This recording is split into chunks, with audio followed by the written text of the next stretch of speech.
And we're live. Hello, my friends. Welcome.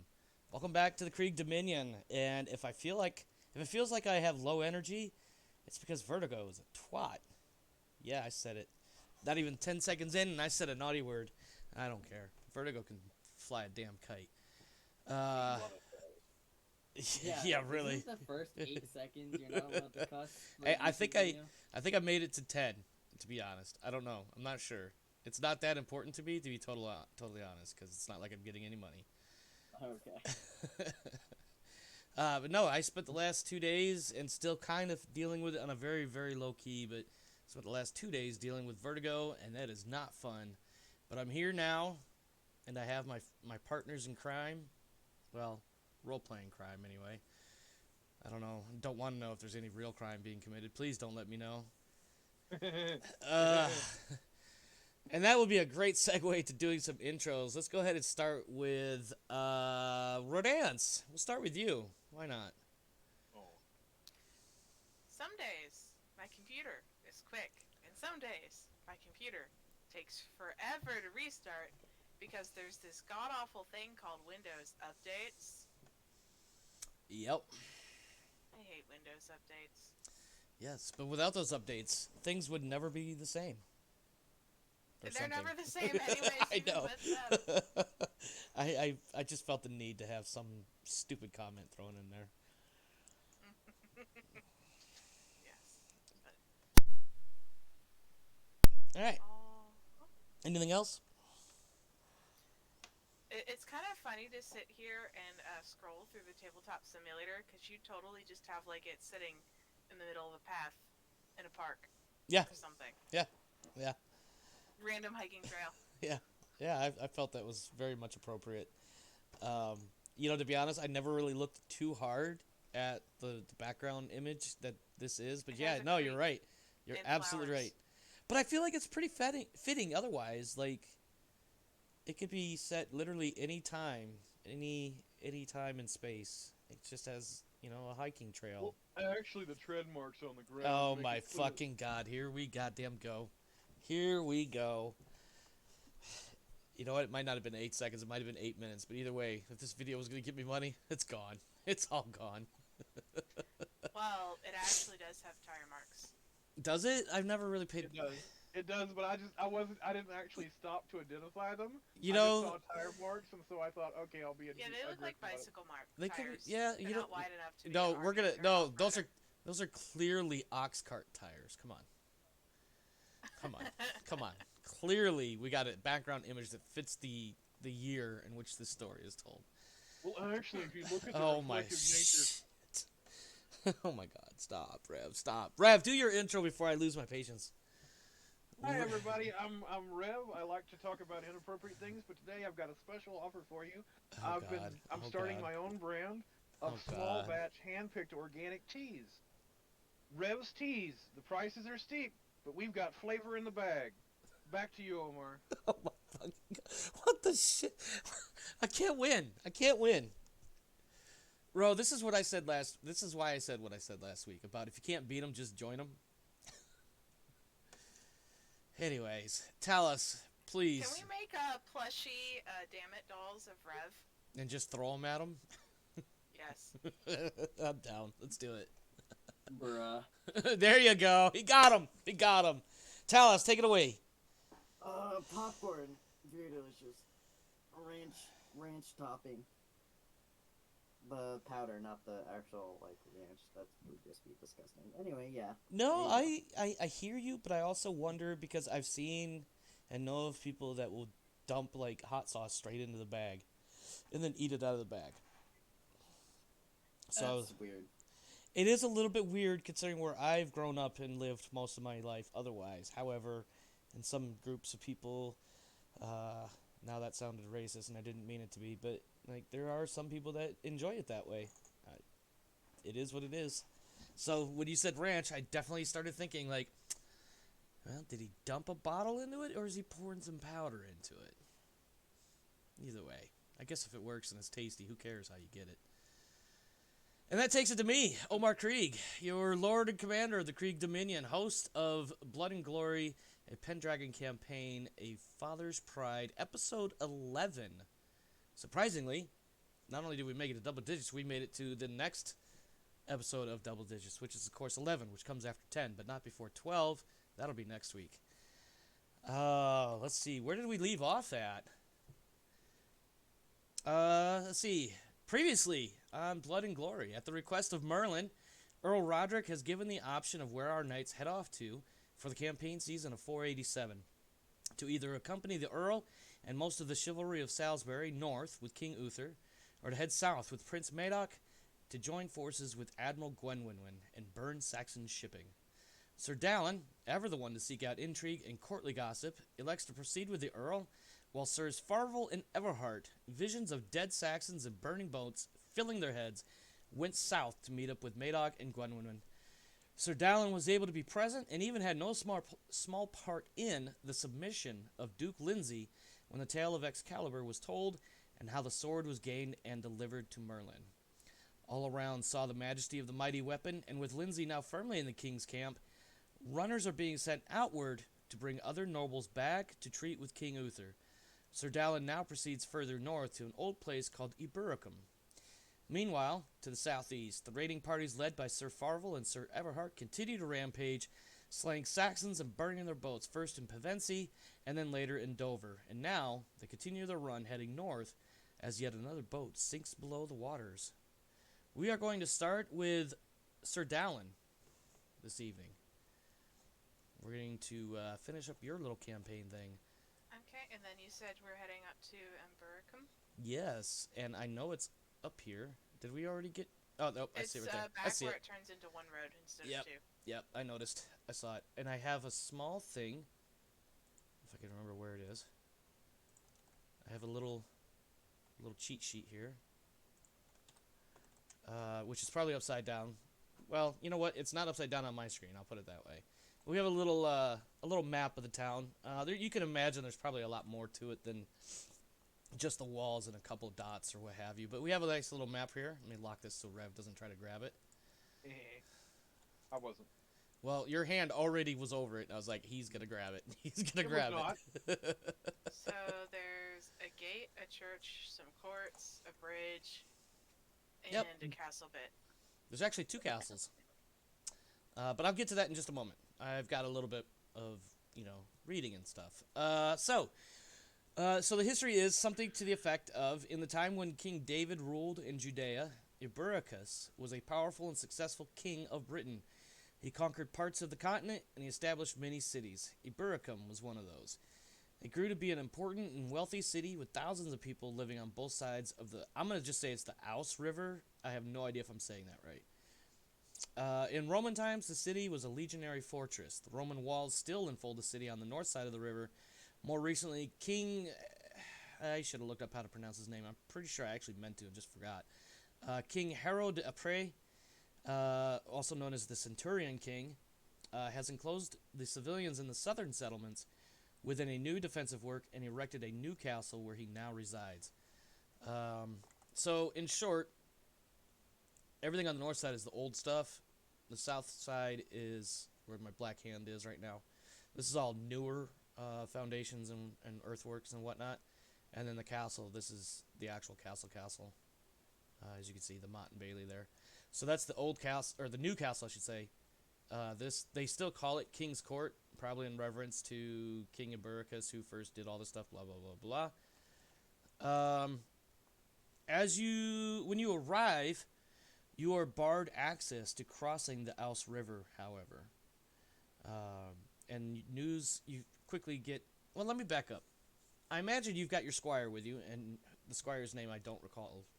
Earthy or something like that? Or no, that's somebody else. Aethna. Yes, my squire is indeed with me. I would imagine you may or may not have 1 or 2 others with you that would be maybe a house knight or something.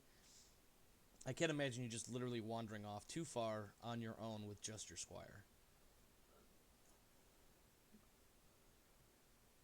How But big is your retinue? There's an official answer for that in the books, but we don't necessarily have to go that hardcore. No, like her extended family of knights. She's only got a couple, to be honest. I literally only have 3 house knights. Or, excuse me, 4. I have 4 house knights now. And several of them are already are assigned as lords to things. So Yeah, you have Sir Eric and Sir Medwin. Medwin is your bastard half brother. Eric is your brother-in-law. You have Sir Bronwyn and Sir Amlin. Those are the knights that came with your wife. Mm-hmm. Uh, You could, I mean, they're technically speaking, considering all of the nobility is mustered and everything every year. There's nothing to say that you don't have them with you. Presumably, the majority of all of the knights of Salisbury would have answered the call, or at least everybody would have answered, and maybe a few were sent back to hold the land. But yeah, so long story short, here you are at Ibericum. They're not letting you into across the river. They'll let you into like the southern part of town. The long and short of it is, apparently the Centurion King is currently out fighting Saxons to the east, probably towards Dara. And if you look at the map, that's going to be off right about where your blue hand is, actually, off this way. So he's off fighting and doing other kingly type things. Yeah, they'll let you stay in the southern part, but they're not going to let you cross over into the north side. That is verboten, I guess you could say. What do you want to do? I would collect some information because were we expecting this person to be here, or was it kind of known that they would be out campaigning because it's that proper time of year? To be honest, it would be one of those, like, it wouldn't be surprising if he wasn't there because campaigning, but other than maybe trying to send a messenger ahead of you, they wouldn't necessarily have known that you were coming. So that, if there was any sort of planning going on, they may not have tried to hold off and wait for you to arrive. So basically, they just kind of went on their own day-to-day without you, without knowing what's going on with King Uther and what his plans are. They're just out fighting Saxons because they're so damn close. Just out of my curiosity, did Uther send messages ahead or messengers? Probably not. Because this Showing up on their doorstep uninvited. That's great. Yeah. Well, so this is what I'm thinking is like Uther sent out the call for everybody to muster in Sarum, and then he was going to move off to Lindsay.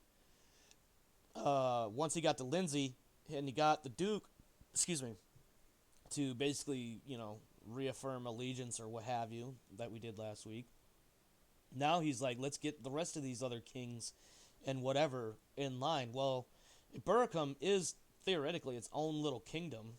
It's not actually Uther's per se. He's just trying to get he's trying to get the Centurion King to come on board with him.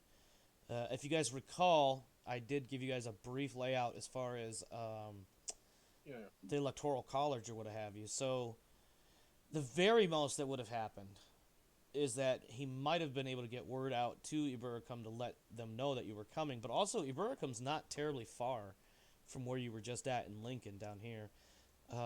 Without an actual scale or estimate, I would say it only would have taken you a few days maybe to get up there. We can retcon sending a messenger if you want, but it's not gonna. At this point, it's obviously not gonna change anything about whether or not the Centurion King's here. I was just personally curious, how aggressive is this? Showing up with a party unannounced versus, hey, we're gonna be visiting you in a few days. Makes the whole world of difference as far as how it's received by the locals. Oh no, sure. I'll just say steward because I don't know if I actually identified anybody in particular. Essentially, the steward is like, listen, so the Centurion King's out fighting. You have to speak to him if you want anything as far as any sort of, whatever your business is. You can wait in Ibericum, or you can maybe try to find a guide to find them. Of course, that's going to take you into It's about 70 miles from one to the other. Is it? Yeah, there's a map key at the bottom. Oh, I didn't zoom back far enough, and I didn't do the Yeah, the forethought. the scale is at the bottom. The key is at the top. Yeah, so in that case, yeah, 70 It's miles. about 70-ish miles. So yeah, that's a few days on horseback. It's not outside the realm of reason to believe it would only take a few days. But yeah, so ultimately you're just kind of sitting a holding pattern waiting for this guy to come back. You can wander the town, wander the area, try to find them. It's really up to you what you want to do. Effectively, what this is, you know, if you want to think about it in like a almost an old school D&D terms, this is your quest. Go find this guy and have him come back to Lincoln with you, so the king can treat with him. Mhm. So, I guess we need to check in with the locals to see what direction he was anticipated to have head. Okay. The steward did say he's out fighting the Saxons, and I'm not even gonna really make you roll for it. He's in this area directly east-ish from where you are right now. That's where he's at. He's off somewhere in this Yorkshire Moor Dira area. Oh, look at that, a ruler. That's I was cute. wondering what that blue bit was. I was like, wait a minute. I was like, Omar, what's that blue bit on your map? That's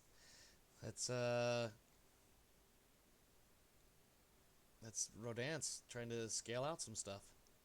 Yeah, the 2.8 is 50 miles. 50 or 15? 50. Okay, so 2.8 is 50. She's it looks like she's wagering or measuring her the chances of problem finding is them. This is Moors and forest. several hundred square miles of Mhm. territory, Mm-hmm. and when you have someone who's actually campaigning, how do I make that go away? It'll go away in a moment. Oh, okay. So, several hundred square miles of searching. So, if we don't go the right way, he'll be back before we do. Indeed. So, I would expect that his campaign group is a sizable group of at least several hundred people, including their necessary support staff. So, their trail should be obvious, and I would expect messengers to be coming and going on a regular occurrence. So, he shouldn't be completely non-findable, but it'll take a little bit of time. It will. It would. What's your hunting skill if you're gonna go after him?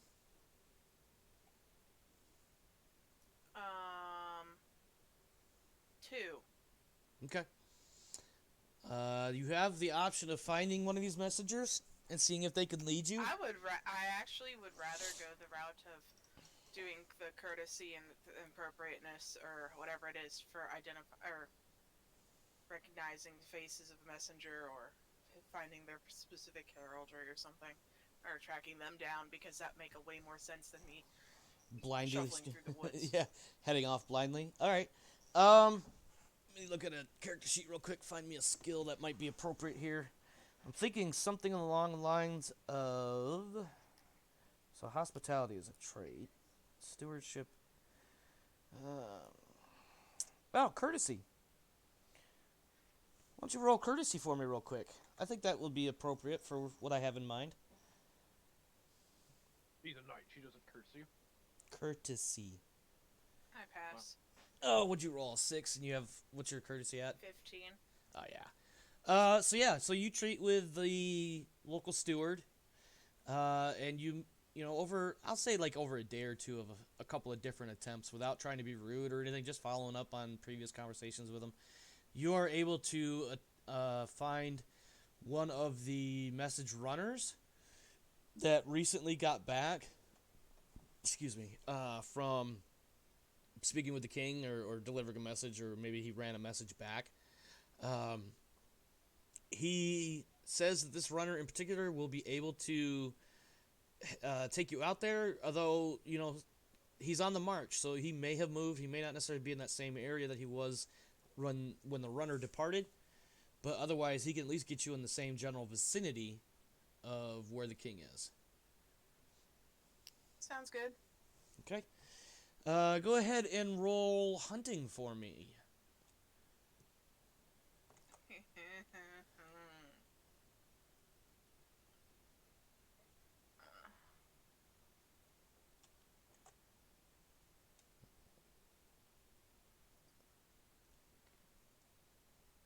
right, you had a. Bruh. Well, I mean, she's got a hunting, or Dallin has a hunting of 2, so it's not going to be the greatest. But what I will do is, so the runner, he'll get you out, and just for sake of argument, let's say you head off, and you make it to Pocklinton in a day, and about another day, you get up into the woods, and of course, once you're in the woods, you're going to be traveling a little bit slower. You don't really get too much leeway, but the runner's like, yeah, it's probably going to be another day or 2 before we actually catch up to him, most likely. Oh dear, that's gonna be a problem. However, shortly before sunset,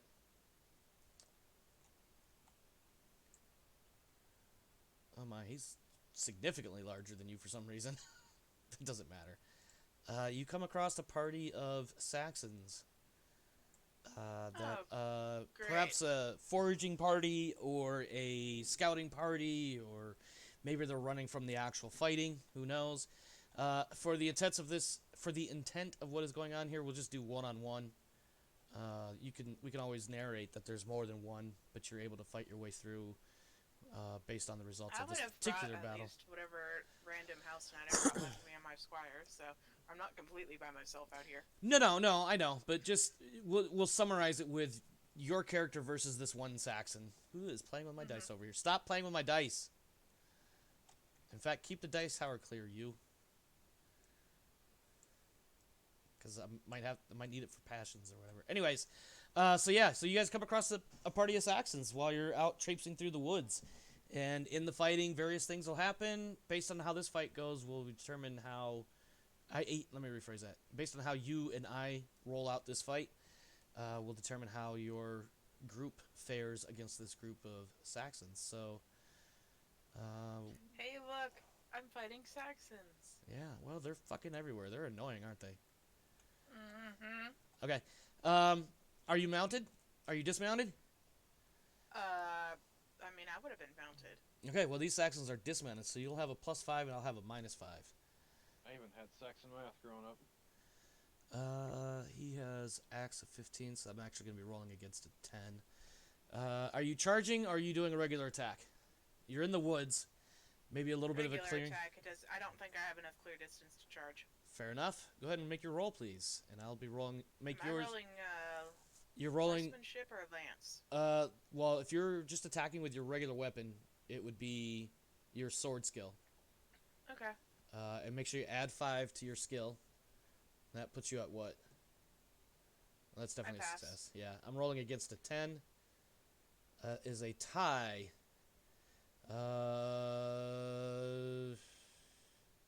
On a tie, effectively nothing happens. We're both swords.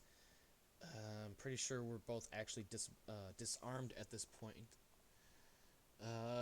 Yeah, we'll just say that. He drops his axe in the tie. I'll let you roll a dexterity check to see if you can maintain it. If you can maintain your grip. I'm assuming that's a success unless your dexterity is that low. I don't even think you can be that low. Mine's 12. Yeah, I don't. Yeah, 8 I think is actually like the minimum. I'm pretty sure. It might be 5, but yeah. So all right. So second round, he's gonna be spending a moment grabbing his axe up off the ground. That's gonna put him at a -5 further. So now he's actually rolling against a 5 to attack. Go ahead and make your roll. Your attack roll, that is. I am at a -10. That is a fail, so that's yours as a success. And he does not get his shield, so that means he's got an armor of 4, if I'm not mistaken. Yep. All right, roll your 5d6, I believe it is, for damage. My personal damage is 46 at the moment. Okay, so yeah, 4d6 then.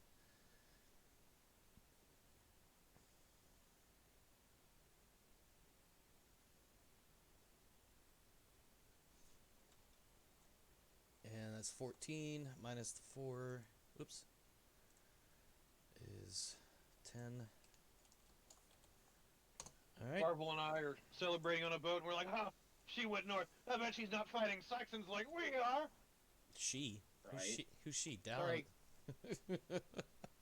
Sorry. IRL and in-game confusion for a moment. My apologies. It's okay. It's all right. I got you. No major wound. No wait. Major. No, that doesn't matter. Okay. All right. We're good. And again, please continue the attack. He is got his axe. He is only at a -5 now. Fails. You succeed. Jesus Christ, this poor guy's not getting any luck here. Go ahead and roll your 4d6 damage, please. That's 11. It's going to take him down to that. Alright. One more Gian, maybe. Maybe 2 more Gians, I don't know. I'm at a -5, you're at a +5. 4. I failed. Jesus. Why is he still at a minus? He's dismounted and Dallin is mounted. Oh, okay. So he's really catching the... Ouch. That's not a knockdown. It's not a major wound. But that is going to put a hurting on him. 15, 11. Actually, that knocks him unconscious. He is out of the fight. You can kill him if you like. Coup de grace. That figure there is just to keep track of glory for the fight. Can I take him prisoner? You can. You don't have to kill him. You can take him prisoner. I figure a scout would be useful for collecting information to the Saxons, especially since they're in the middle of a campaigning, and I figure it would make a nice present if we can keep the dude alive. Describe to me how you're going to detain him. Patch him up, tie him up, plop him on the back of one of our horses. Keep Okay. riding. All right, I need you to make a first aid check or test to see if we can get his. So basically, he's at 2 hit points and he's got to come up to over 8. I pass. Okay, roll 1d3, which is 1d6 minus. You know this. You're not dumb. Sorry. Well, he recovered 1 hit point, so I'm gonna change. Blah, blah, blah. We'll take him up to a 3, and I'm gonna put him on the board like here, as opposed to being dead. So he is currently, but however, so you've got him tied up, patched up as best you can. He's on the back of a horse. I gotta look up aggravation. I'm pretty sure there's a simple test or something. Because as he's being bounced around on the back of a horse, he may not fare so well or live too much longer. He's pretty beat up. He took several wounds. Combat. Give me a second. I'm looking in the book. Movement. Game mechanics. I don't want game mechanics. I want chapter 6.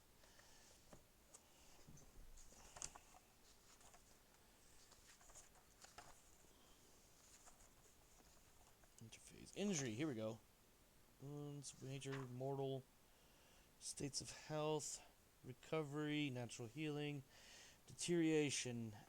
Affects only unhealthy characters that do not require chirurgery. Deterioration causes the loss of 1d6 hit points per week. No wound is recorded. First aid cannot help. As with natural healing, this damage occurs on Sundays.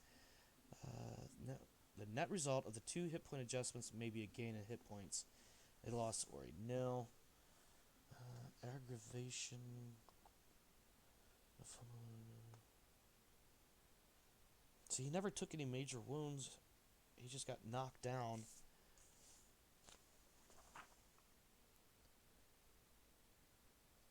So I basically thunked him a good one on the head. Well, it's death by 1,000 paper cuts as opposed to 1 smash. So I think what we'll do, without going deep into the rules, I think we'll just, because I imagine you're going to be trying to apply first aid to some extent daily, because changing bandages and all that stuff prevent infection. Mm-hmm. And as long as he doesn't die, he may be of some use sometime in the near future. But he is currently unconscious, and will be for a couple days at least. So. Yeah.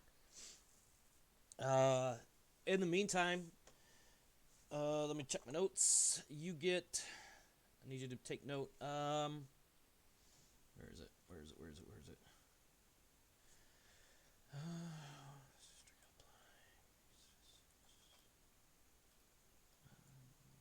Did I not write this down? I thought I did. pretty sure I did.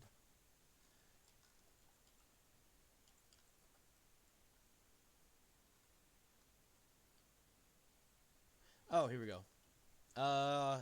So 20 glory. For the Saxon fight there. And then do me a favor and roll 1d6 when you have a second. I want to see what this guy's actual purpose in life was as a Saxon. Whether he was fleeing battle, was he a scout, was he a forager? Okay.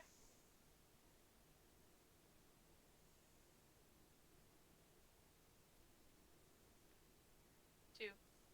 Okay. I'm gonna make a note. I'm gonna make notes before I forget them because I don't remember shit. Dallin defeated a Saxon whose sole purpose in life was... Okay. Alright, well that takes care of that day. You've got this mostly unconscious, not terribly dying, bleeding, but, you know, things are not looking good for him, medically speaking. It is going on evening hours. You're setting up camp, I imagine. You've got a couple of people to keep watch. Mm-hmm. Do I need to re-roll for first aid? On the next morning, yes, if that's what you want to do. Or you could just let him die slowly. I mean, it's always your choice. No. I'm trying to keep him alive. Oh, that is not going to be good. Reroll token. Alright, give me one of them. Did you already pass it over? I threw it on the board in the middle. Okay, give me a second. Let me find it. There it is. Alright, reroll token. That's an 8. What's your first aid? 10, right? Yep. Alright, 1d3 to recover some hit points on him. This is probably not entirely in keeping with the rules, but that's 2 points. But we'll go with this for now. He is still unconscious, but he looks less like he's going to die. I'm trying to get him stable, basically. Yeah. There aren't any horses around here. Oh, Jesus. Yeah, there is. Dallin's riding one. So is her squire, I would imagine. His squire, I should say. And my house knight and the messenger and at least an extra horse for supplies and prisoner. Yeah, exactly. Go ahead and roll me 1d20 to see if you can locate the king's party.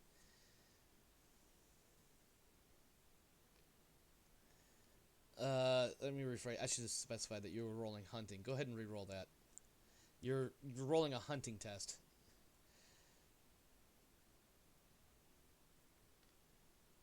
That is a fumble.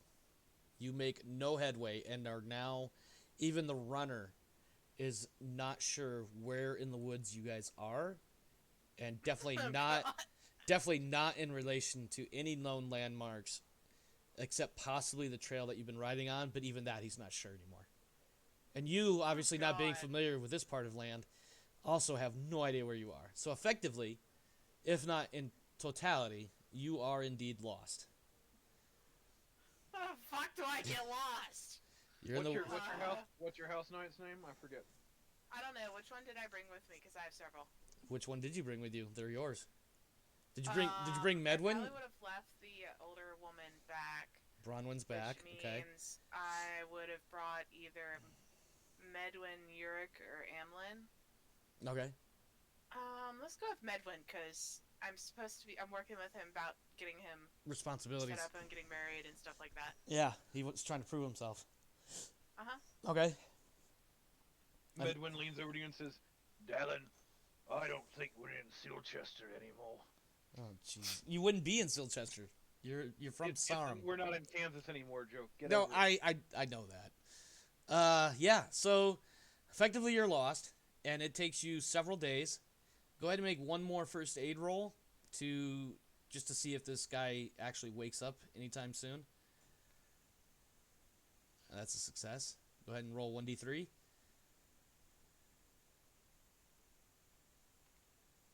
That is a total of actually 3.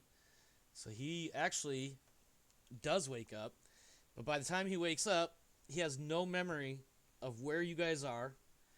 But hear me out. It's not so much like he lost his memory or anything. He's lost his bearings.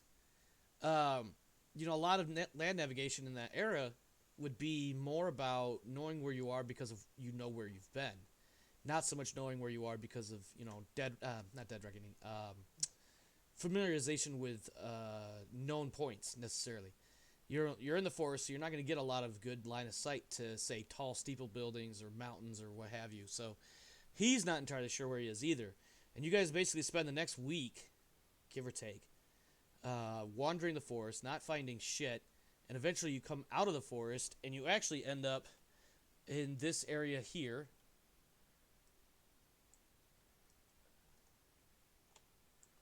Actually not far from Ibericum, but not on the main road. You're kind of like, I think that's a river valley right there. Certainly looks like it would be. So yeah, you end up in the river valley, and you spend about a day or two making your way down the river, because eventually the river's got to flow into something bigger that, at least in theory, should be recognizable, or if not that, then maybe some village or something.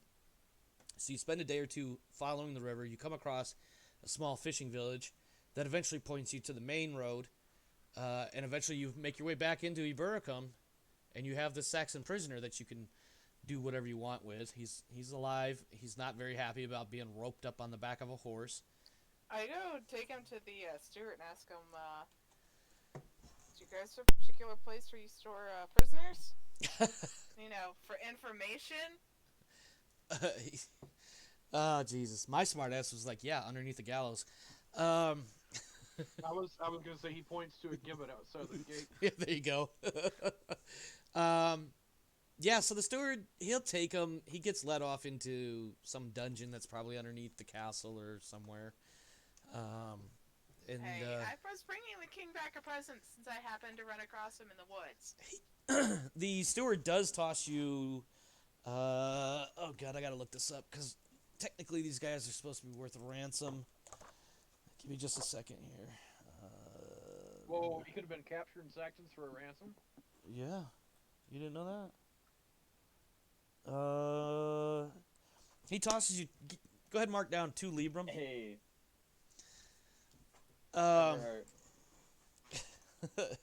Hold on, we'll get to you guys. You go down thinking? We'll get to you guys in a minute. 2 Librum for the Saxon. And basically what he says is if the king manages to get anything more than that for a ransom, he will figure out a way to get you your share. Otherwise, on behalf of the Centurion King, thank you. We'll make sure we don't kill him. Maybe he'll be worth something. Maybe not. He'll still end up dead. Let me refer to my notes.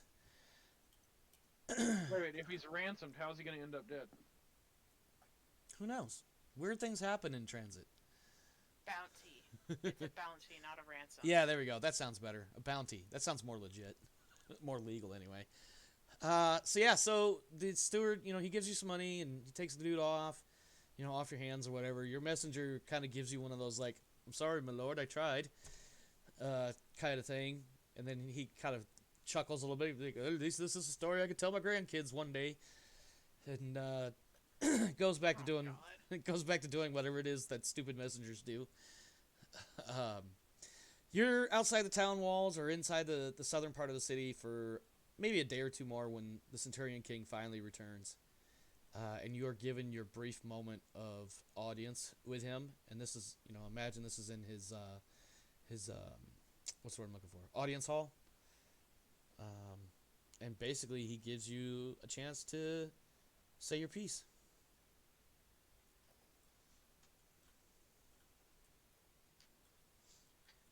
I'm assuming that's the King Uther's talking, not me. No, this is the Centurion King that is asking you what is your message or whatever it is. What is your purpose of your visit? Oh, we are here to speak with you about. Dude, I have shit. I worked with an entire party. I was not assuming that would be the primary spokesperson here. Okay, so in short, Uther has sent you up there to convince the Centurion Uther King. sent me up here by myself? Yep. Yeah, you're I you're was capable. told. I thought we were riding even farther north with No, Uther and company. no. Uther is back in Lincoln because what he's trying to do is he sends runners out from Lincoln to have these other people come back so he could treat with them there, as opposed to wandering all over Britain. So he sent you out to Ibericum to have the Centurion King come back and, swear homage or fealty or whatever to him. So you are the. Then I will. Okay, that makes more sense now. I was really confused. I apologize. I may not have been very clear between last week and this week. So I explained that I am here on behalf of King Uther, requesting that everyone come and meet with him in Lincoln.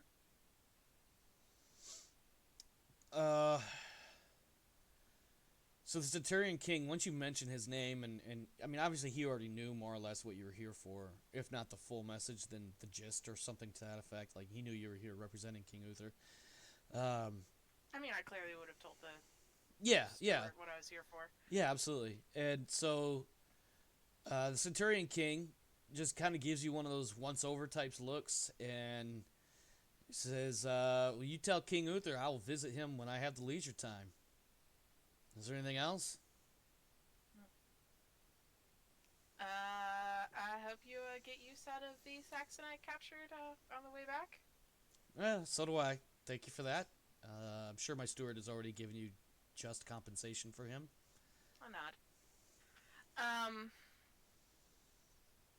Since he came back into town, has there been any rumors or anything I have heard with his immediate marching party lately, in the last day or so since they've been back, about their current flavor or temperature of interaction with King Uther? Oh, so you're trying to find out what kind of relationship these two crazies have? Yes. Well, I want to know what his the current mood of the people who are traveling with him is in relation to our peoples. Okay, go ahead and roll intrigue for me.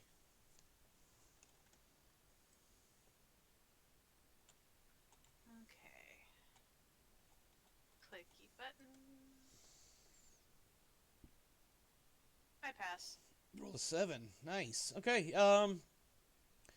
the general feeling that you're able to pick up is that between the Centurion King and King Uther, it's not much different than some of the feelings you were getting from Lindsay, where there's a lot of people that just don't have any real faith in Uther, or quite a few people, based on what the Earl told you, was that quite a few people actually think he might be overreaching to become High King.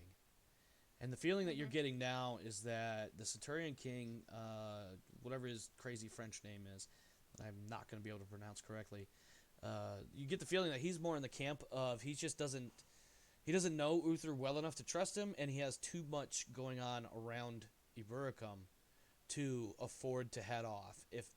In short, if Uther wants to treat with him, then Uther will have to come talk to him.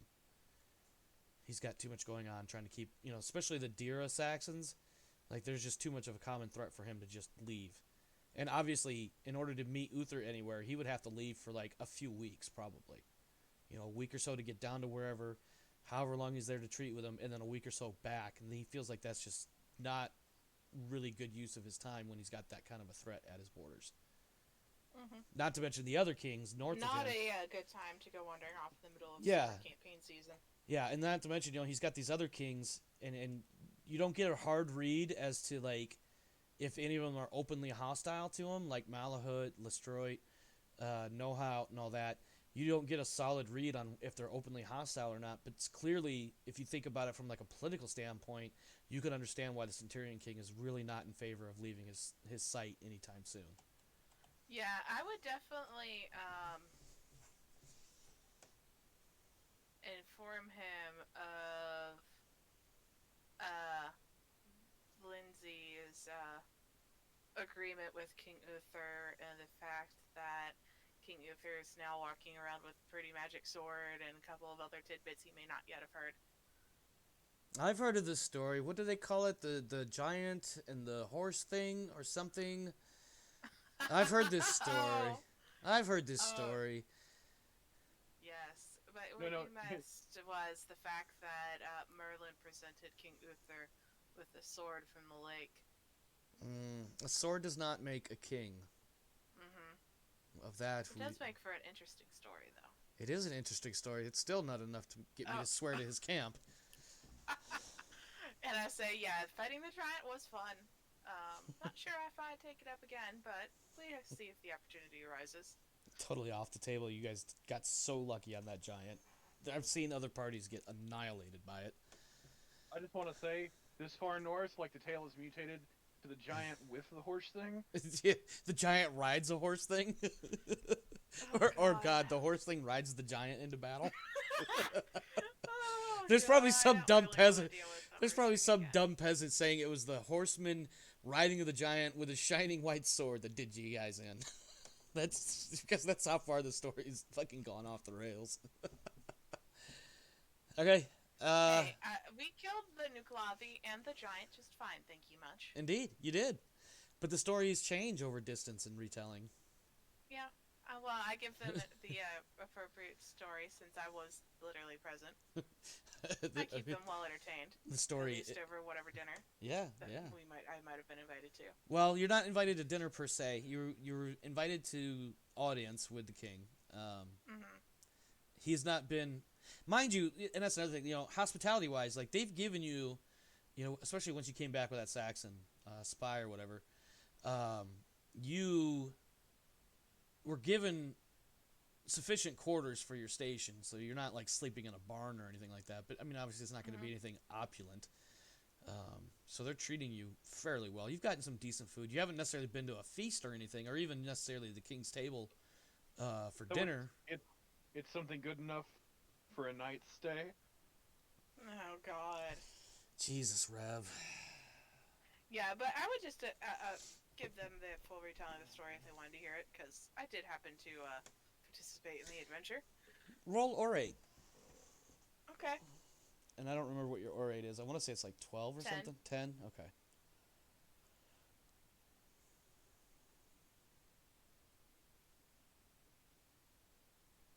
I failed that one. That does not go over well. You get I have a reroll token. I'm totally gonna use it. all right. Give me that. Reroll token Let me number get 2. that. Let me get that bad boy. Where'd it go? Where is it? I see It's by the Saxon. it. Oops. That's She no longer has. yeah. Yep. I'd like to use the Saxon as a reroll token. Oh, that's yeah, not good. Not any better. Yep, no. So I think what happens is you have these people's attention because it's not so much about whether or not they are entertained or pulled into the story, as it were. I think it's more of a matter of practicality. They don't believe this story. They think it is just a story. It's not necessarily something that actually happened. You mean you're talking about giants? Giants were slain. The last giant was slain 300 years ago, or something like that. You know, and then this horse thing that you claim to be some mystical creature. Seriously, you must have just taken a hit on the head and thought it was anything other than a mounted knight that could fight very well, or perhaps not well enough, considering how fast you guys took it down. But yeah, ultimately the story is not believed so much, and Darn. as far as this gleaming white sword, the sword of victory, it's just a sword. Maybe it's a really good sword. Maybe it's got a history to it, but they don't believe or they don't attribute any real mystical powers of governance or anything like of that sort. Apparently these guys are a bit more practical than all that. Somebody makes a joke about tilting at windmills. If that was a possibility, yes, they would make a joke about tilting at windmills. And now suddenly, Don Quixote. There you go. I couldn't think of his name. I knew the story. I just couldn't think of the dude's name. I had to read that in Spanish. But yeah, overall the reception doesn't go as well as you would like. You had their attention, insofar as a storyteller might, but they don't believe it to be anything more than just a story. And the Centurion Kings basically ends everything up with, unless you have anything else, I have nothing for you, and you may go. Return to your king.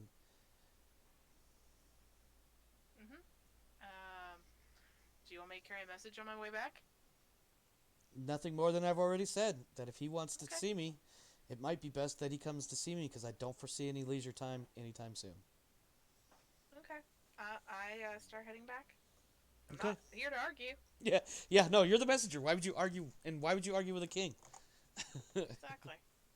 Okay, so overall, you can reward yourself with an additional 10 glory for your efforts in delivering the king's message and getting him to come join us or join everybody else at Lincoln. And that will wrap up your portion of the campaign season, or at least, until we finish up these battles that these two guys have to do still. Ooh. All right, for you guys, Break time? yes, you can take a break if you'd like. Cool. I'll be back in a couple minutes. Sure. For my two Saxon fighting knights, it's been a couple of days since your last fight. Let me get you guys grouped here. Oops. So you go into what they call the Blackwater. I need to zoom in a little bit so I can see a little bit better. Let me see. The Blackwater be down in Louisiana, boy. I don't know what you're talking about. Well, there was a Blackwater in Game of Thrones too, but that's a different story. All right, so you're up here near Malden. So spend a few days sailing up the coast. You hit the Blackwater River and head in towards Malden. When you arrive near there, there's only a few ships present, and they are easily burnt without a fight. You guys continue again, and where the Blackwater meets the Colne, you guys actually encounter a Saxon fleet. So this is going to be. Oh no! Yeah, so now you're like somewhere in here. What shall we ever do? It's not like we should take one of their ships and store hostages on it, right, Everhart? Shut up. What hostages? You guys got some passion The ones we rolls. want. You guys got some passion rolls to survive on.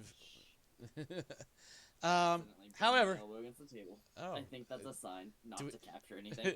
do we have a new character name for you now? Elbow? Yeah.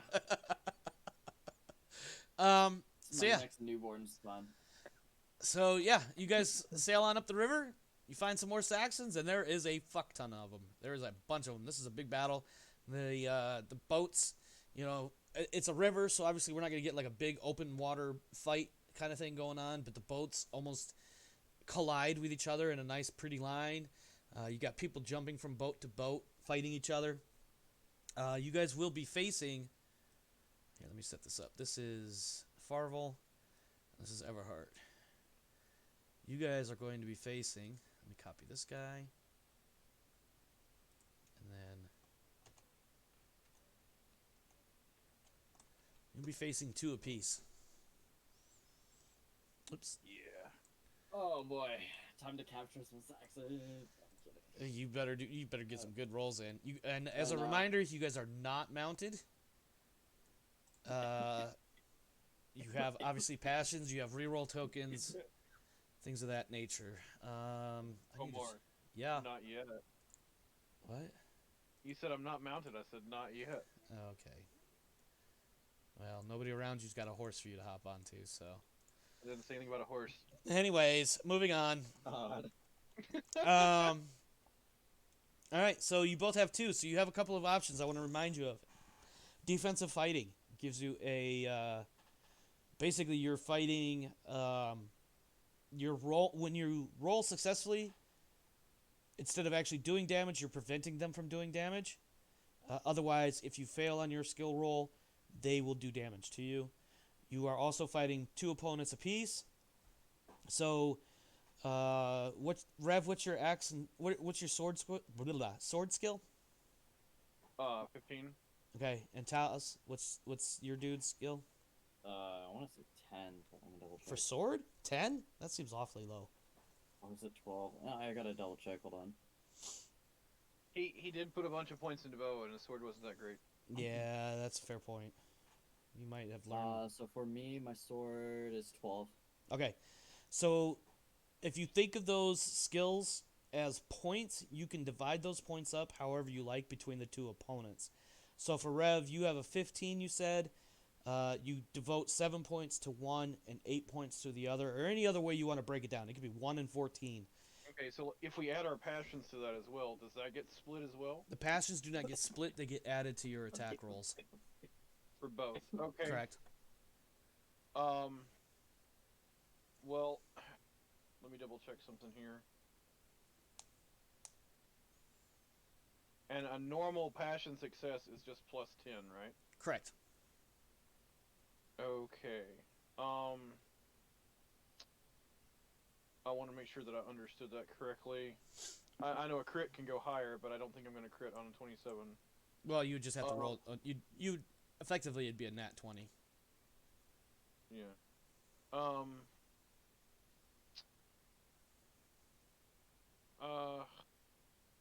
I'm trying to decide something here. Sorry. Well, you are the first one up, since you have the higher Okay, glory. right, So right. So I am going to split my axe. Now, if one of them goes down, can I reallocate the points? yeah, once you're down to only fighting one, there's no need to divvy up the points. Okay. Then I'm gonna go all in on one of them. Okay. That means the other one's going to have an unopposed attack roll on you. Okay, that might not be a good idea then.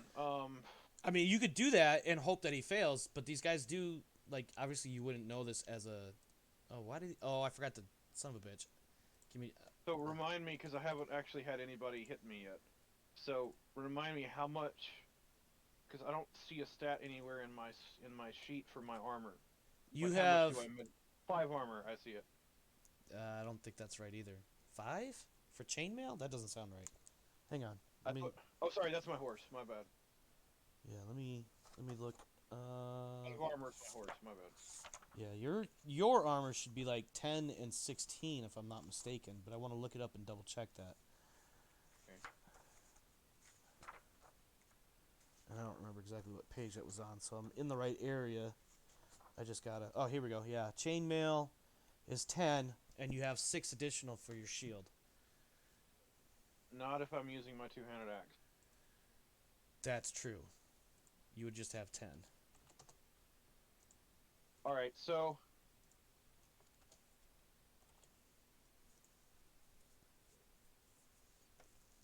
I'm gonna... if it's unopposed, how could he fail? If he just fails his own skill roll. Okay. The difference with that unopposed is he's only rolling against his skill roll. If he succeeds, he hits. If he fails, he doesn't, and nothing else applies. It's just that you don't have the chance of countering it with your own skill roll, if that makes sense. Right.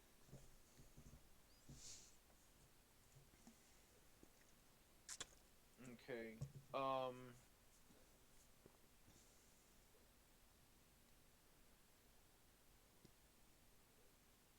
Can I see if I hit my passion first before I decide anything else? You have to roll for you. Well, you don't have to roll passion first, but that would be the ideal way to go about it. Okay. So Well, you're I'd rolling. like to roll passion and then split if that's all right. Yeah, yeah. I'm assuming you're doing your 27 hate Saxon. Yes. Okay, it seems very appropriate at this point. I've just got to get, because I was looking at the map and stuff. I got to get over to the right dice. I know I've had to zoom back and forth a few times too. I think that was a D20. It is. You rolled a 17 total. That is a success. I'm going to give you this guy.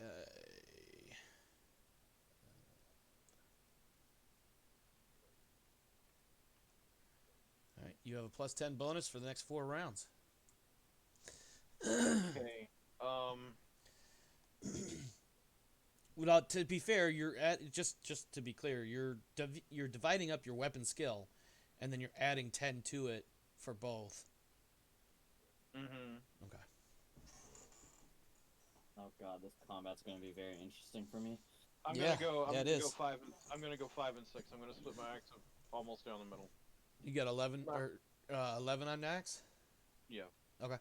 All right. So make your roll, sir. I'm gonna be rolling. Okay. Yeah, you Now, make. do I attack both under that circumstance or just one? So you're gonna roll Just against. split the points, Yeah, you're splitting up the points, so you could shoot. You can roll for either one. That's mine. but Get not off of it. both. Well, you're gonna roll. You're gonna end up rolling twice. Is essentially what happens here. You're just gonna roll, Okay. and so I'm just gonna do left to right, and or in Okay. your guys, if you're looking Well, at well- the board from your guys' angle of where your seats are, it would be top to bottom. Well, unless specify otherwise. First roll is gonna be left. Second roll right. Mm-hmm. Well, yeah, because I'm gonna roll one at a time too. So that's a 3. Don't roll yet. That's actually a 13, but that's actually a tie. So on a tie with axes,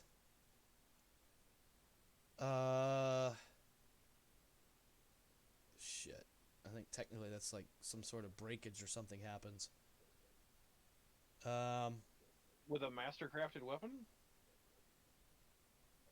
No, it's the way the rules are written. Usually, when swords tie, somebody's disarmed. Hold on, let me double check this. That doesn't sound entirely accurate either. I know that ties are weird. I want the combat chapter, which starts on page 135. Well, given the circumstance that we don't know how this works, I reserve the right to re-roll depending on what you rule. No, you'll be fine. I just want to double check. I'm pretty sure. Hang on, let me see. Determination phase, resolution phase. Generate characters can fight. Blah, blah, blah. Because like I have a lot of. Hold on. I'm reading. Hold on. If both fighters roll the same number and both are successful, then a tie occurs. This is essentially the same as if both had failed, but if one combatant's weapon is a sword and the other is not, the sword breaks the weapon. So that's not the case. You both basically just tied, essentially. Yeah, well, I'm willing to on this. I'm willing to, because I'm 2 to 1. I'm willing to throw in a reroll token for this. I can live with that to answer. not have a tie. Yeah, no, that's totally fair. Reroll your. Row disconnected. 7, and I rolled Weird. A 13. 13. 17 versus 13. Yep, you win. Do your 5d6 plus 2 or something like that. Yep. Is that my D6? Looks like it's set up for 5. 16. 18. Oh yeah, 18. Minus 4. Minus 4 is 14. Actually, that is a knockdown check, so I need to roll dexterity. His dexterity is, I believe, 8. I remember looking this up. It was 8. I'm pretty sure. Because they didn't put dexterity in there for some stupid reason. 14, he fails, so he's knocked over. I'm just gonna... what am I gonna do? How do I represent that? That's fine. He's knocked down. And then... I can make a do note. damage. Yeah. Rodance Master of all notes can make a note. Left knockdown rev. I got it. Knocked. If you mouse over him, you'll see that it says knocked now. He's knocked down, and then aging, and then he needs to make... No. We're good. We're still good. No, Okay. I'm getting knockdown and major wound tests confused in my head. Mixed up. Yeah. He took 16 damage. That is his knockdown. So he has to basically see if he stays on his feet. He failed. He's knocked down. He takes 18 minus 4 is 14 damage. That's also his major wound. So fuck. So he's got to make another dexterity check. No, because he's already knocked down. But he does need to make a Valorous test, which I got to look that up too because I didn't put that in there. God damn it. Give me just a second. This won't take too long to find him. What appendix am I in? So those introductory. Oh, I totally forgot. While he's looking up that, as we charge into combat, and I'm assuming, let's say for flavor text, I'm leaping across the boat. As I leap across, I shout, Omni Vinci Deus! With my strike. I have no. What's that mean? It's Latin. You can figure it out. I have to roll against a 12 to stay in the fight. And he's bolted. He is, he's knocked, but he's going to be running. And he takes 14 damage, so that's going to be 16. Excuse me. All right, so he is knocked down, and I also need to change this to knocked running. Okay. So he's going to try to get out of here. The other guy okay, so on to the second guy. Make your 1d20. What was the split? It was 5 and 6, I think you said. Yeah, what did you put on the first one? Uh, Sorry, I I think I said 5 and 6, but I didn't notice which. I don't know what you rolled on him either. I just noted in his name, like if you mouse over him, it'll say knocked and running. We'll say the first one I did so well. We'll say that's where I put the 6, and the other one has a 5, so it's a 15 that I'm rolling against on this. Okay, so 15 versus my 15. We both fumbled. That is, you have. Wow. You could re-roll. You have the option of re-roll. I fumbled. He's dropped his axe and everything. You got a 10. Plus 10 is 20. Not a critical. It's still 5d6 damage. Roll your damage.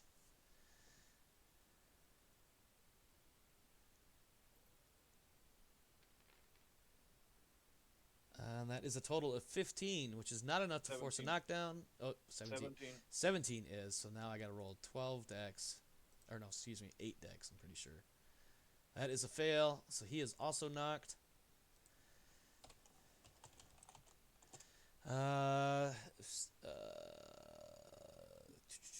17 damage, minus 4 is 13 damage, not a major wound. That is gonna take him down. That, though. So he's knocked down, so he's gonna have some penalties on while trying to regain his feet. And now on to Sir Farvel. How are you divvying up your shits?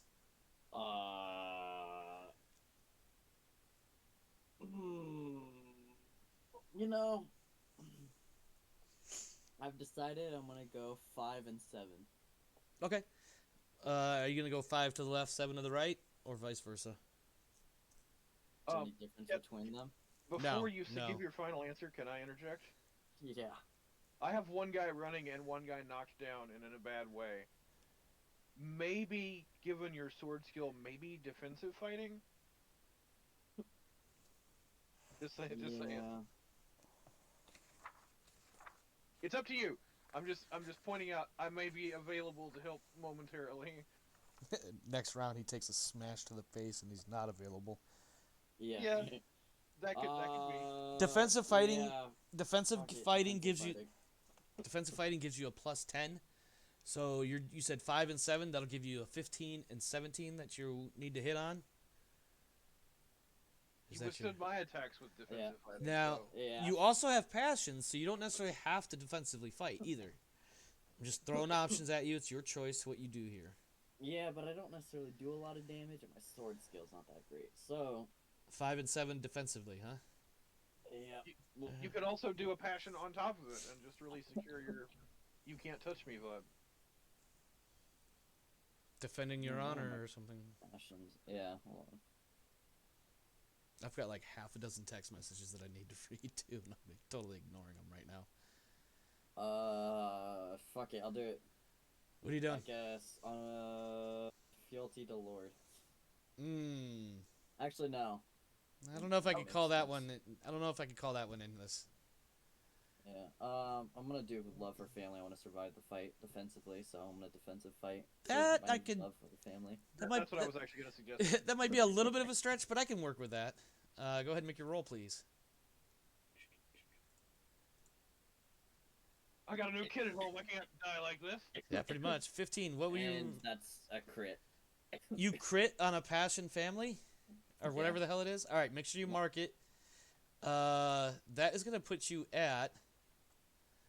Vin Diesel just pops out in North Family. You're right. That is a plus 20 modifier. Oof. So that's a plus 20 with a plus. Maybe I won't be defensively fighting. But I was gonna say you didn't make me decide until after I'd rolled my passion. So Uh-huh.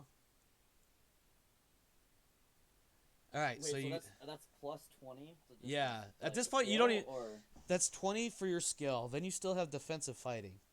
So that's with defensive fighting, that's a plus 30. You're effectively rolling against a 35 and a 37, adding Hold on now, 17 to Oh. each of your rolls. Omar, you didn't even make me decide how I was gonna split it, much less make me choose defensive fighting first. So Okay, you rolled. go ahead. Let him choose if he wants to go offensive with that kind of passion roll. That was what I was getting at. Is like he doesn't have Okay. to go like you've got Yeah, no, I you got a won't be decent defensively yeah, fighting. I'm going yeah, all out. with 20 because you said you wanted to go 5 and 7 and you could still divvy Yeah. it up differently if you want, but with 25 and 27 as an example, like you still got a half decent chance of slapping some 25 sacks. and 27. Yeah. So what are we doing here? I'm 25 and 27 still. And Okay. I'm just gonna. All right, let me roll this one for you real quick before I forget. 1 round. Oh, yeah, really. That would fucking suck. 3, as it turns out. Okay. So That's you got bad. 3 rounds. All right. So you got plus 20 on your attack roll. You're rolling against a 25. I'm rolling against a 15. Make your roll, please. 8. It's a fumble. Oh, you fumbled. No, I fumbled. You fumbled. Yeah. Okay. Do your damage. Either 4 or 5d6, whatever it is. It's 5d6.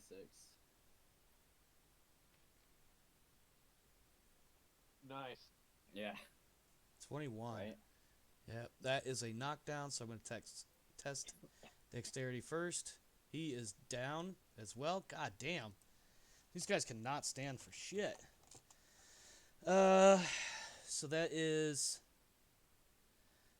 21 minus 4 is 17. That's a major wound. Now I need to test Valorous to see if he stays in the fight. He is staying in the fight. He does take 17 points of damage. So he only has 13 left. Yep, he has 13 remaining.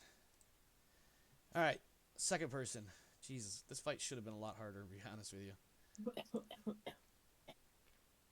I succeeded, but you got the bigger result. Make your damage, and I don't have a shield. Or do I? I do have a shield.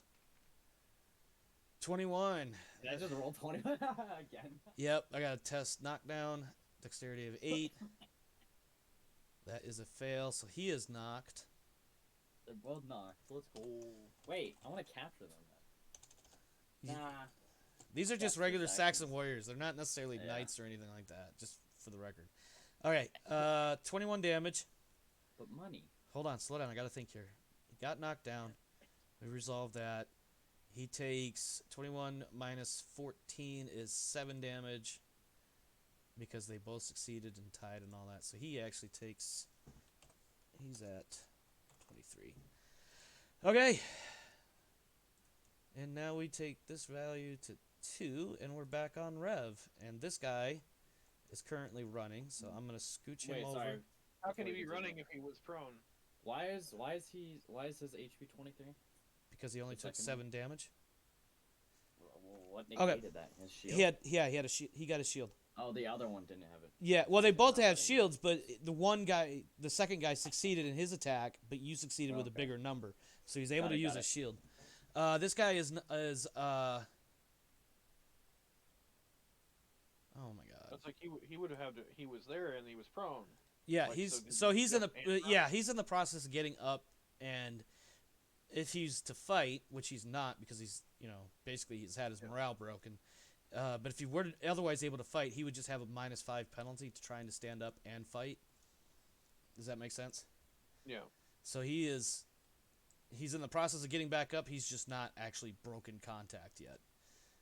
He won't be attacking you, so you get your full dice Okay. on the second guy. No, I'm keeping my dice split. I mean, if you want, like I've already declared, he's not attacking. His focus is on getting on his feet and getting the hell out of Dodge. My focus is on taking his head.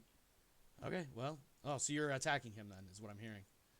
I'm gonna. Yeah. Okay, all right, fair enough. Make your rolls. The first guy is not attacking, so this will be unopposed. The other dice. Okay. And dang it, and that was the one we said was the 16. Mm-hmm. Well, I mean, you can still split it up. It doesn't stay. Like, you could change it each round. But either way, it doesn't matter. That's a success.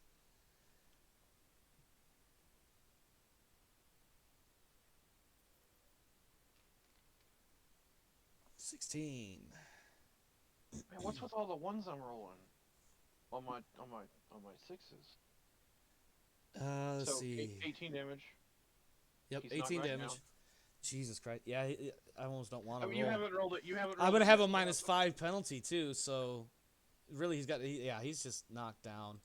But more importantly, it's 18 damage minus 4s.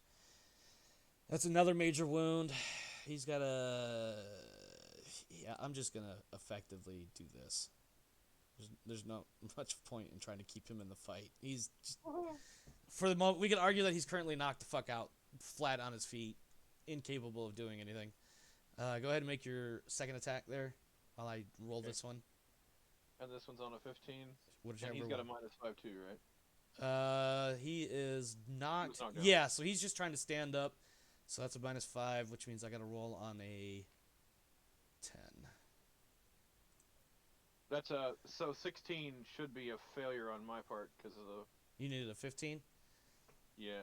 Okay, So well, I'm good. you're gonna take some damage then. No, 'cause I because I'm succeeded. using my last reroll token. You motherfucker. His last reroll? Jeez. These reroll tokens might be more powerful. Ooh! Ooh! Ooh, but that's still a 12, actually.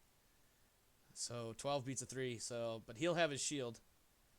So make your damage roll. Come on, give me 5s and 6s. 22. 24. Yes, 24. So Is he knocked down? yeah, he's knocked down. I got to roll against a 3 to stay on my feet. Oh, I rolled a 4. That's cute. So yeah, he's knocked down again. You did 22 -4 -14. That's going to be 8. So it's not a major wound. It's going to take him down to... You said 22, but it's 24. God damn it. 24 -14 is... Why 10. -14? He has his armor and shield because he succeeded Oh, his right, attack right, roll. right. Okay. So that takes Fair him down to 3, and he is definitely unconscious. Unless you want to kill him. I imagine Yeah. you will. Wait. So we're on a boat. I don't really see the likelihood of being able to drag him back to another boat, so I'm dispatching him and moving on. Okay, sounds good. Put him right there. All right, up to you there, Sir Farvel. Yay! Ready? What are you doing? Alrighty. Talk to me. What are you doing? Same split. With your plus. 25, 27 or whatever it was. Yep. He is knocked, so he's gonna have a -5 on his attack roll. So I need to roll a 10. Go ahead and make your roll. I failed. You succeeded. Do your damage. So, Off with his head. while Daishi does not wish to sign Oh up no. for a Twitch account, he is currently singing "Let the Bodies Hit the Floor." All right, 16 -4 is 12. 16 is a knockdown test, so I need to make a 3. He is still struggling to get to his feet. 16 -4 is 12. He is unconscious. Nice. Let me fix that too.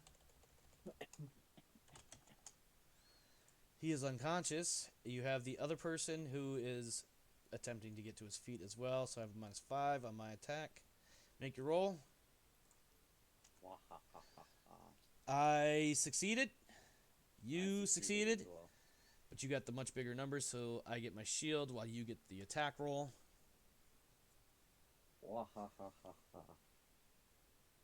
13. Oh, really? no. Oh, well, yeah. I guess you can use that if you want. Might just get them all tonight. 17. go. A little bit better. Okay.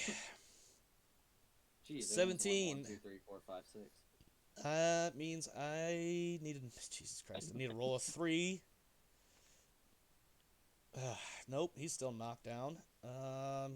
17 -14 is 3 damage.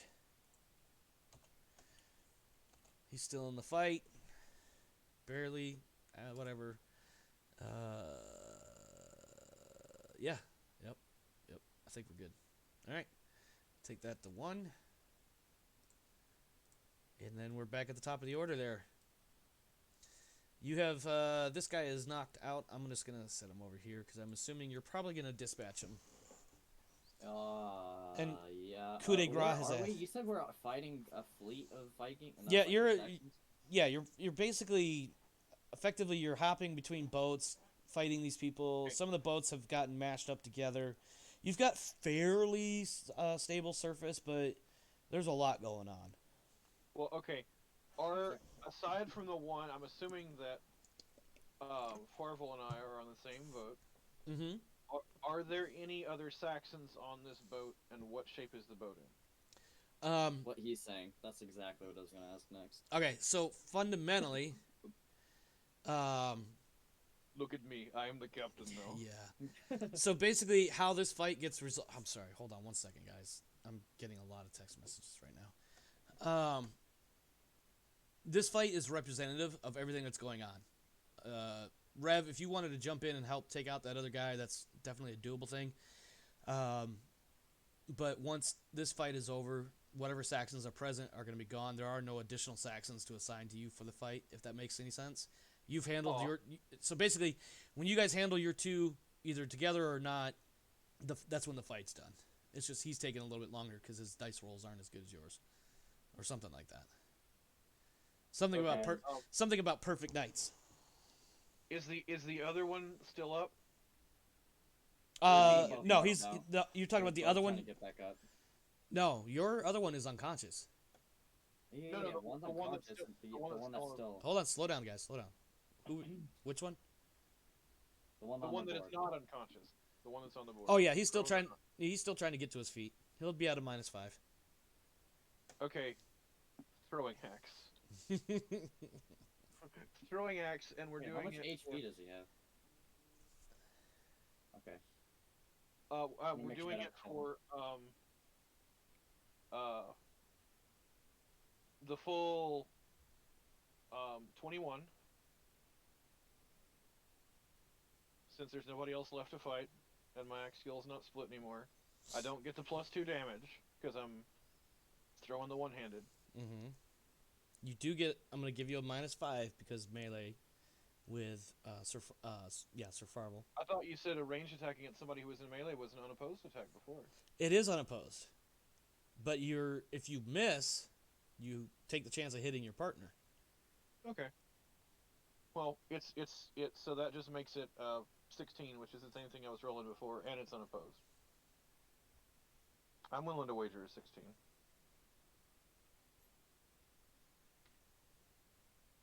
That is a hit. Go ahead and throw your damage there. This is the first on axe. It's just gonna be 5d6 because it's basically a strength type thing. So 20. I'm just going to assume this was all in a. Oh god. How low is he? Hold on. didn't kill Hold him, on. right? Hold on. There's a lot. 20. Technically he's got to roll a knockdown and a 3. Jesus Christ. Okay. Yep. He's still struggling to get to his feet. This poor bastard. 20 minus 4 is I wonder if there's a 16. medieval version of X gonna give it to you, because that's what somebody back on our boat is wound. playing. Okay, yeah. So even if he manages to survive, he is definitely going to be trying to get out of this fight. But that's not possible because now he's knocked out. How much health do you have We left? captured 2 unconscious. He had 20. Or excuse me, he had Oh, yeah. 24. I'm sorry. He had 24. So armor mitigation. Okay. Yeah, armor mitigation. Unconscious. I'm assuming somebody is going to coup de grace his ass. And somehow Well, you guys... technically both of Farbles are unconscious. So Yeah, they are. Yeah, they both are. I guess the question is, do we want?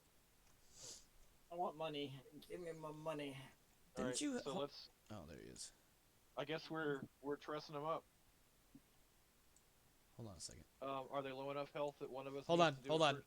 Hold on one second. I just want to verify. Okay, yep. All right, sorry. What was your question? I was gonna say, are they low enough health that one of us needs to do a first aid check? Are you trying to save them? No, we're kidnapping.